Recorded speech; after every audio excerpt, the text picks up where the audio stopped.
Hello everyone. इस video में हम करेंगे प्रॉफिट एंड लॉस चैप्टर। तो पहले बात करते हैं कंसेप्ट की। इसमें होता है कॉस्ट प्राइस। कॉस्ट प्राइस मतलब क्रय मूल्य, जिस पर हम किसी भी वस्तु को खरीदते हैं। एग्जाम्पल के लिए हमने कोई पेन खरीदा 10 रुपए का और हमने उसको बेच दिया 15 रुपए में, तो हमें प्रॉफिट हो गया 5 रुपए का। तो जो 10 रुपए है ये उस पेन का कॉस्ट प्राइस होगा। कॉस्ट प्राइस मतलब क्रय मूल्य। और जो 15 रुपए है ये होगा सेलिंग प्राइस, एसपी, विक्रय मूल्य। 10 रुपए का हमने कोई पेन लिया और उसको हमने 15 रुपए में बेच दिया, तो हमें प्रॉफिट हो गया 5 रुपए का। कॉस्ट प्राइस जिस पर हम किसी भी वस्तु को खरीदते हैं। सेलिंग प्राइस मतलब जिस पर हम उस वस्तु को बेचते हैं। तो हमने 10 रुपए का पेन लिया और उसे 15 रुपए में बेचा, तो 15 रुपए हो गया सेलिंग प्राइस और 10 रुपए हो गया कॉस्ट प्राइस। अब बात करते हैं, जब प्रॉफिट होगा तो हमेशा सेलिंग प्राइस बड़ा होगा कॉस्ट प्राइस से। जैसे हमने 10 रुपए का पेन लिया था और उसको 15 रुपए में बेचा था, तो यहाँ ये है जो वो बड़ा होगा। 15 रुपए यहाँ पर सेलिंग प्राइस है, तो सेलिंग प्राइस बड़ा होगा। जब प्रॉफिट की बात करेंगे, प्रॉफिट में सेलिंग प्राइस हमेशा ग्रेटर होगा कॉस्ट प्राइस से। और जब बात करेंगे लॉस की, तो सेलिंग प्राइस छोटा होगा कॉस्ट प्राइस से। एग्जाम्पल के लिए हमने पेन लिया 10 रुपए का और हमने उसको बेच दिया 15 रुपए 5 रुपए में। 10 रुपए का हमने पेन लिया और हमने उसको 5 रुपए में बेच दिया, तो ये जो 5 रुपए है ये उस पेन का सेलिंग प्राइस है, तो ये छोटा है, तो हमें लॉस हुआ है। तो सेलिंग प्राइस जो है वो हमेशा छोटा होगा कॉस्ट प्राइस से। जब बात करेंगे लॉस की, अब बात करेंगे जब भी प्रॉफिट और लॉस हम निकालेंगे तो वो हमेशा कॉस्ट प्राइस पर निकलेगा। अगर हम बात करते हैं प्रॉफिट परसेंटेज की, तो profit multiply by 100 by cost price.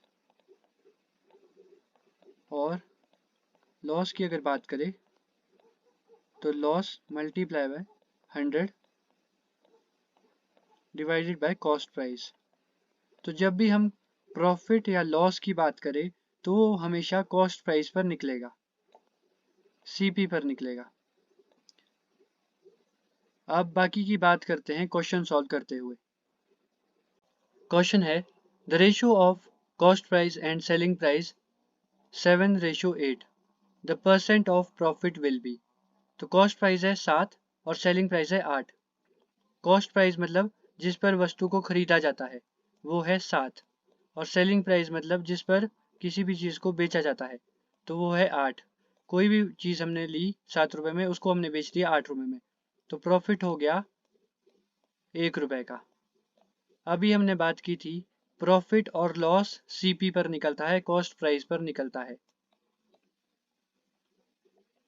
तो हम लिख लेंगे 1/7 मल्टीप्लाई बाय 100। 7 जो है वो है इसका कॉस्ट प्राइस, तो प्रॉफिट और लॉस निकलता है कॉस्ट प्राइस पर। इसको हम सॉल्व कर लेंगे तो ये हो जाएगा 14 2/7। ये इसका राइट आंसर हो जाएगा।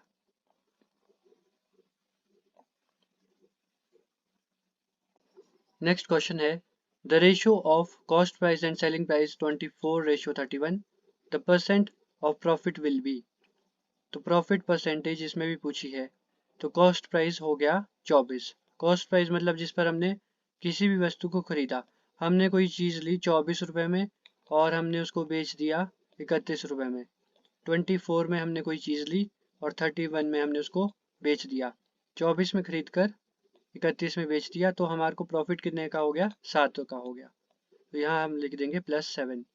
7 रुपए का हमारे को हो गया प्रॉफिट। अब हम निकालेंगे इसका प्रॉफिट परसेंटेज, तो ये हो जाएगा। अब कॉस्ट प्राइस पर निकलता है हमेशा प्रॉफिट, और लॉस हमेशा कॉस्ट प्राइस पर निकलता है। तो यहाँ पर हम लिख लेंगे कॉस्ट प्राइस कितना है 24, और प्रॉफिट परसेंटेज पूछा है percent of profit will be, तो यहाँ पर हो जाएगा 7। प्रॉफिट कितना हुआ था हमको? 7 रुपए का हुआ था, तो 7 हम यहाँ लिख लेंगे। और प्रॉफिट और लॉस किस पर निकलता है? सीपी पर निकलता है, क्रय मूल्य पर निकलता है, तो हमने यहाँ लिख दिया 24। ये हो जाएगा मल्टीप्लाई में 100। अब इसको हम काटेंगे तो ये किससे जाएगा, ये चला जाएगा 4 से, तो यहाँ हो जाएगा 25, और ये 4 से जाएगा तो यहाँ हो जाएगा 6। तो इसको हम लिख लेंगे, इसको मल्टीप्लाई कर लेंगे 7 को 25 से, तो ये हो जाएगा 175, ये हो जाएगा 6।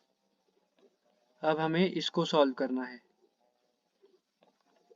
तो इसको सॉल्व करके हमारे पास आ गया 29 1/6। तो ये उसका राइट आंसर हो जाएगा। वैसे इसको सॉल्व करने की ज़रूरत भी नहीं है, अगर ऑप्शन में फ्रैक्शन में कहीं पर भी 6 हो, अगर किसी एक ही ऑप्शन में 6 हो तो इसका राइट आंसर आप ऐसे ही देख सकते हो कि ये 6 होगा। तो अगर नहीं है ऑप्शन में, फ्रैक्शन में 6 अगर दिया है, 3-4 ऑप्शन में दिया है, तो आपको ये सॉल्व भी करना पड़ेगा। तो ये इसका राइट आंसर होगा। नेक्स्ट है the ratio of cost price and the selling price is 4:5, the profit percent will be. तो ये भी सेम होगा जैसे हमने ये वाला क्वेश्चन किया। इसमें CP है 4, CP कॉस्ट प्राइस क्रय मूल्य जिस पर वस्तु को खरीदा जाता है, सेलिंग प्राइस है 5 जिस पर वस्तु को बेचा जाता है। तो ये हो गया 5। 4 में कोई चीज़ ली और उसको 5 रुपए में बेच दिया, प्रॉफिट हो गया हमें 1 रुपए का। द प्रॉफिट परसेंट इज, तो प्रॉफिट परसेंट कितना होगा, तो ये हो जाएगा, प्रॉफिट हमारे को कितना हुआ है, 1 रुपए का हुआ है, तो 1/4। और प्रॉफिट और लॉस किस पर निकलता है, कॉस्ट प्राइस पर निकलता है, क्रय मूल्य पर निकलता है। तो 1/4, 4 क्या है, कॉस्ट प्राइस। इसको हम मल्टीप्लाई कर देंगे 100, और इसको हम सॉल्व करेंगे तो ये हो जाएगा 25%। तो इसका जो आंसर होगा वो होगा 25%। नेक्स्ट क्वेश्चन है the ratio of cost price and selling price 11:8, the percent of loss will B. अब यहाँ पर पूछा है परसेंट ऑफ लॉस, तो हम लिख लेंगे कॉस्ट प्राइस कितना है 11, और सेलिंग प्राइस कितना है 8, तो सेलिंग प्राइस हम लिख लेंगे 8। कोई हमने चीज़ खरीदी 11 में, 11 रुपए में, एग्जाम्पल के लिए हमने 11 रुपए में कोई चीज़ खरीदी और हमने उसको 8 रुपए में बेच दिया, तो हमें लॉस हो गया 3 रुपए का। तो लॉस और प्रॉफिट और लॉस हमेशा निकलता है कॉस्ट प्राइस पर। तो यहाँ हम लिख लेंगे लॉस कितना हुआ है हमें, 3 रुपए का हमें लॉस हुआ है, तो यहाँ लिख लेंगे 3/11। 11 कॉस्ट प्राइस, क्योंकि प्रॉफिट और लॉस हमेशा निकलता है कॉस्ट प्राइस पर। तो 3/11 मल्टीप्लाई बाय 100,